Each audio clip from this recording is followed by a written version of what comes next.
The only thing that we need to do as a house is to really entrench it, make it stronger, make it efficient, make it accountable, so that the officers who are oversighting this fund, including members of parliament, we are ready to be accountable for it. Even the fund accounting officers, they really need to make sure that this fund is above board. And I want to tell you, Honorable Speaker, this is the fund that is going to leave a legacy in this country in terms of devolution. Even it is more effective than what the county governments are doing. It is more effective than even the funds that various governments have tried to take to the rural people. Earlier on, during the Moi administration, we had the district focus for rural development. We've had the various funds like Kenya Women, the WEZO, and all the rest.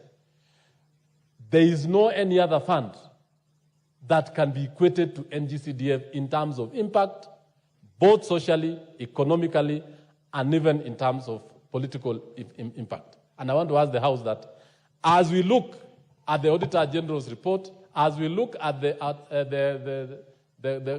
committee of the Fund Account Committee's report, let us look on how to make it more entrenched, more constitutionally viable, and to make sure that the laws that we have are actually for the people and to the benefit of the people. I thank you, Mr. Speaker. Well, maybe just before you do that, there is the thinking that the role of a member of parliament around CDF is still as chair, patron, and those are the issues. I thought, as the chair of education, you should explain to them our role in oversight. More so now that we are considering an audit report from the Auditor General on CDF fund in respect of constituencies. In fact, Honorable Speaker, take a minute or two. Yes, one minute, Honorable Speaker. Mr. Speaker, I want to say this.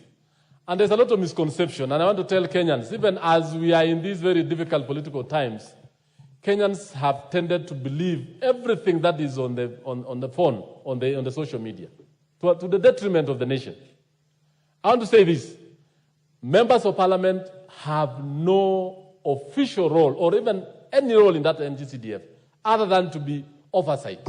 In fact, Honorable Speaker, in the last regulation that was issued, the member of parliament was supposed to be a member of an oversight committee of the NGCDF. He himself is going to oversight the NGCDF committee and the fund account manager. In fact, the fund account manager himself and the committee are supposed to identify projects where the public participates. There is public participation in identification of projects. And more so, when you go ahead, you'll realize that the money is deposited in schools' accounts that are held by the school committee members, or what we call project committee members, which is called PMC. So the role of member of parliament as a chair, as a patron, as anything, is non-existent. And it has been propagated over time, Honorable Speaker, so that we actually give a bad name. That's why in English they say, give a dog a bad name and then you kill it. In effect, no member of parliament is a chair, no member of parliament is a patron, no member of parliament has any, an official or a role in that particular thing, other than to oversight and to make sure that there is a public good or that there is actually value for money in that particular institution. I rise and I support. Thank you, Honorable Meli. Members, this is a very critical thing because people have been asking whether